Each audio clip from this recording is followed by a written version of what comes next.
ఇప్పుడు దేవుడి సన్నిధి మనతో ఉందంటే ఆయన ఎలాగున్నాడు? దీర్ఘశాంతముతో, కృప కలిగిన వాడుగా, క్షమించుటకు సిద్ధముగా ఉన్నాడు, దయావాత్సల్యము కలిగిన వాడై. సంగమా, ఈ విషయాలు మనం మర్చిపోవద్దు. ఈ విషయాలు మనం మర్చిపోవద్దు. దేవుడి సన్నిధిని మనతో ఉందంటే, మనము ప్రార్థన చేస్తున్నామంటే, దేవుడి యొక్క సన్నిధిని మనం అనుభవిస్తున్నామంటే, అది మన గొప్పతనం కాదు, మన ఆరాధన యొక్క గొప్పతనం కాదు, మనం ఏదో కూడి ఉన్నామన్న గొప్పతనం కాదు.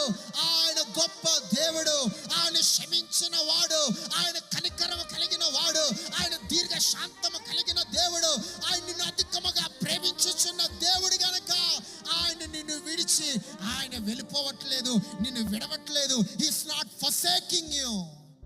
ఆయన నిన్ను విసర్జించట్లేదు. నువ్వు మొరపెట్టినప్పుడు ఆయన నీ మొరను ఆలకించడానికి ఆయన సన్నిధి నీతో ఉంచుతున్నాడు.